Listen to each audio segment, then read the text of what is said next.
사건에서 2달 뒤 독립운동가로 지칭된 사람은 탈 대신 검찰 인사권을 주게 된다. 4월 13일 윤석열 당선자는 한동훈 사법연수원 부원장, 검사장을 새 정부 초대 법무부 장관 후보자로 지명했다. 4월 6일 검찰이 채널A 검언 위탁 의혹 사건으로 수사하던 한동훈 검사장에 대해 혐의 없음 처분을 한 지 일주일 만이다. 한동훈 후보자는 자타 공인 윤석열 최측근이다. 정치권에서 윤핵관, 윤석열 핵심 관계자로 불리는 권성동, 장제원, 윤한홍 의원보다 더 오랫동안 손발을 맞추어온 관계다. 대통령 선거 이후 정치권과 법조계에서 한동훈 복귀 자체는 기정사실로 받아들여져 왔다. 윤석열 정부 초대 서울중앙지검장이 될 것이라는 관측부터 이재명 더불어민주당 상임고문 관련 사건을 다수 갖고 있는 수원지검으로 보낼 것이라는 예측까지 다양한 한동훈 복귀 시나리오가 언급됐다. 그러나 현실은 상상을 훨씬 뛰어넘었다. 윤석열 당선자는 검찰 인사권을 쥐고 수사지휘권을 휘두르며 상설 특검을 추진할 수 있는 국무위원, 법무부 장관, 최측근을 포진시켰다. 이 인사가 발표된 4월 13일 오후 여의도 정치권 인사들은 대부분 충격적이라는 반응을 보였다. 윤석열 당선자는 수차례 민정수석을 없애겠다고 공언했다. 대통령 비서실 민정수석 비서관은 사정기관을 총괄하는 자리다. 검찰에 대한 영향력이 큰 자리인 만큼 권력남용에 대한 우려가 제기되는 보직이니 이를 없애 검찰의 독립성을 보장하겠다는 의미였다. 그러나 실제로는 차기 대통령이 검찰 인사권을 총괄하는 법무부 장관으로부터 수사와 기소 등 각종 사정사안을 직접 보고받을 수 있게 되었다. 민정수석이 하던 일을 대통령이 직접 하는 구조다. 장관 후보자 발표 현장에서 윤 당선자는 유창한 영어 실력으로 다양한 국제 업무 경험을 한 점을 인선 배경으로 설명했다. 그러나 유창한 영어는 궁색한 병명에 가깝다. 당선자의 절대적 신뢰, 이 이유 하나면 충분하다. 한동훈 인선의 의미는 다양하게 풀이된다. 일단 인선 과정에서 윤석열 당선자 본인의 의중이 가장 크게 작용했다는 후문이 돈다. 한 대통령직 인수위원회 관계자는 인수위에 있는 사람들 대부분이 발표 10분 전에 알았다. 인사 명단을 알고 있었던 사람은 인수위 내에서도 한두 명에 불과했다. 급하게 결정된 인사가 아닌 당선자가 오랫동안 염두에 두고 있었던 인선으로 보인다라고 설명했다. 한동훈은 인수위 내부에서 하마평에 오른 적이 없을 정도로 예측 불가한 카드였다. 권성동 국민의힘 원내대표도 4월 13일 중앙일보와의 인터뷰에서 나도 오늘 4월 13일 아침에야 알았다. 민주당이 정치적으로 빌미를 주는 것 같아서 지명 안 하면 좋지 않겠나 생각하긴 했다. 윤 당선인이 처음부터 딱 찍어놓은 것이다라고 말했다. 여의도 정치권의 문법으로는 떠올리기 어려운 과감한 선택이다. 거대 야당이 될 민주당의 반발이 뻔히 예상되기 때문이다. 이재호 국민의힘 상임고문은 4월 13일 라디오 방송에서 법무부, 검찰, 사법체계를 대통령 휘하에 두겠다는 이야기로밖에 안 들린다. 반대파들이 민주당이 청문회에서 통과시켜주겠나.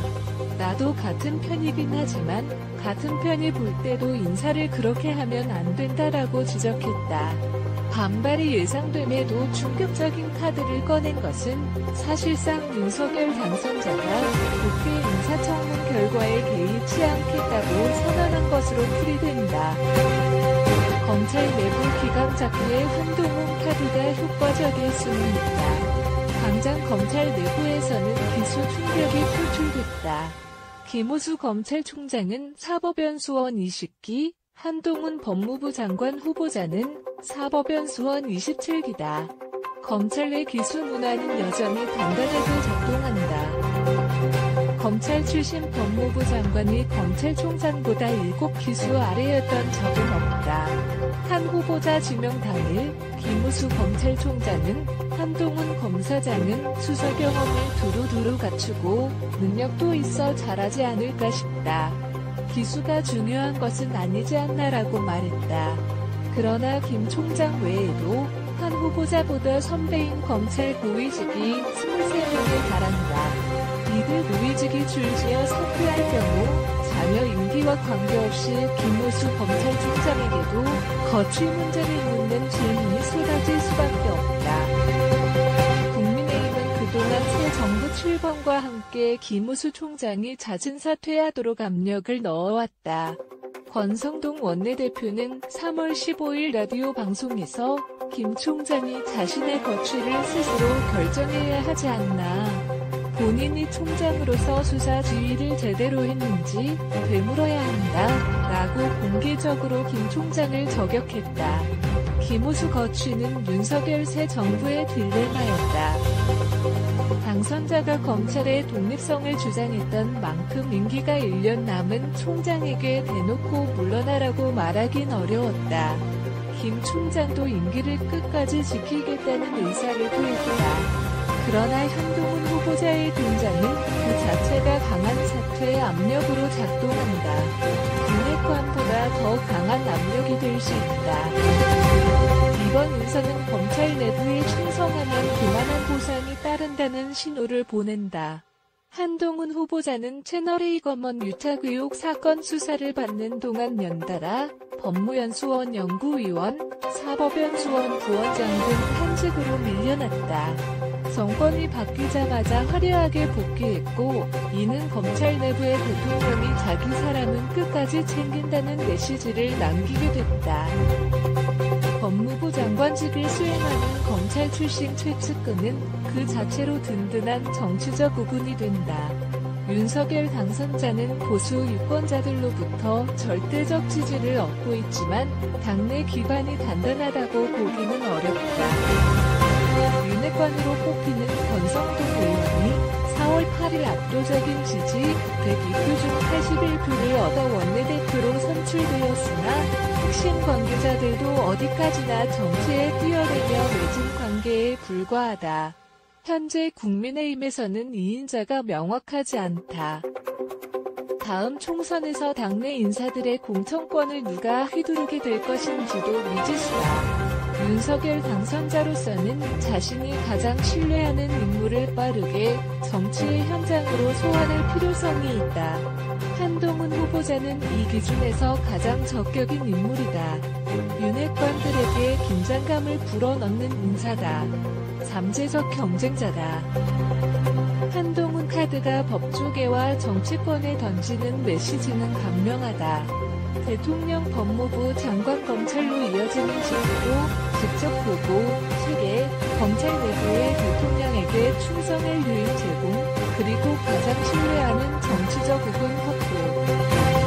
이를 구축하는 데 정치적인 고려보다 대통령의 신념이 우선시되었다. 대통령 집무실을 용산으로 이전할 때와 마찬가지로 이번 한동훈 인선은 윤석열 리더십을 다음과 같이 압축해준다. 입법을 거치지 않고 추진 가능한 정책이나 인사에서는 정무적 판단보다 당선자의 결정 또는 고집을 우선한다. 이 같은 리더십이 국민의힘에 반드시 득이 되지는 않는다. 독단적 이미지는 지방선거에서 실점 요인으로 작동할 수 있다. 무엇보다 더불어민주당이 추진하는 검수안박, 검찰 수사권 완전 박탈, 이 자충수가 되길 기대했던 국민의힘 관계자들은 이번 인선에 아쉬움을 표했다. 대선과 마찬가지로 6일 지방선거 역시 주요 격전지에서 박빙의 승부가 예상된다.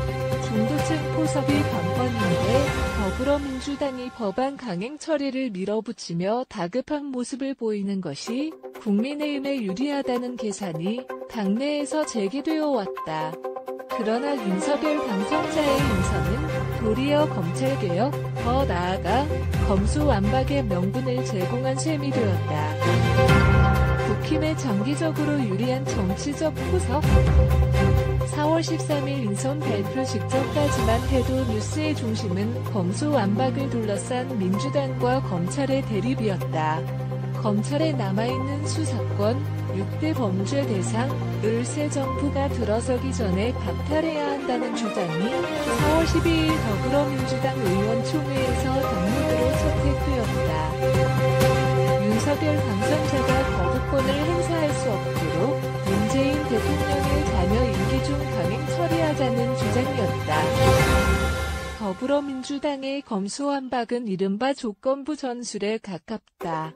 당내 반발을 최소화해 이탈표를 줄이고 정의당 등의 협조를 구하며 회기를 쪼개 국민의힘의 필리버스터도 저지한 뒤 문재인 대통령이 퇴임 전 개정 법안을 공표하도록 한다는 것이었다. 여러 조건과 과제를 시간 내에 모두 성공시켜야만 가능한 다급한 승부수다. 이 때문에 더불어민주당에 비판적 지지를 보내는 이들은 형사사법체계를 단기간에 바꾸는 게 과연 가능하겠느냐는 의문을 제기했다. 무근으로 여겼던 참여연대가 문병도 성급한 법안 처리에 반발했다. 박지영 공동비대위원장을 비롯한 당내 운동파도 속도 조절을 주장했다. 그러나 한동훈 임명은 중도층 포섭의 명분을 약화시키고 유권자들에게 또다시 양자택일을 강요한다. 민주당 온건파나 민주당의 비판적 지지를 보내는 이들이 설 정치적 공간도 빼앗는다. 때로 없는 강대강 대치가 뒤따를 수밖에 없다.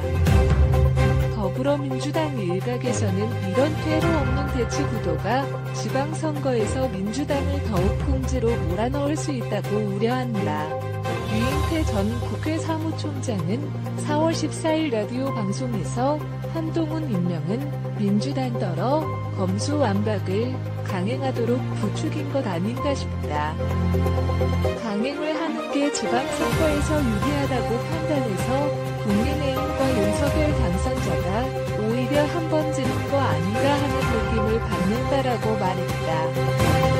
당장 한동훈 임명이 더불어민주당에 검찰개혁 또는 검수완박의 명분을 준 것은 사실이나 장기적으로는 국민의힘에 유리한 정치적 포석이라는 시각이다. 이 퇴로 없는 대치는 결국 퇴로 없는 적대적 공생관계로 이어질 것이다. 새로 들어설 정부도 이제 곧 야당이 될 172석 거대 정당도 합의의 영역을 잃었다. 유권자들은 검찰을 앞세운 정부와 검찰을 극도로 경계하는 야당의 대립을 앞으로 계속 마주하게 되었다. 일개 외청에 불과한 검찰이 정치를 짓누른다. 대선이 끝나면 국민통합과 협치, 합의의 정치가 이뤄지리라 기대한 유권자들에게는 유감스럽게 느껴질 얘기다. 한동훈 임명이라는 예고편은 정치로부터 자유로운 검찰, 검찰로부터 자유로운 정치가 당분간 현실화되기 어렵다는 걸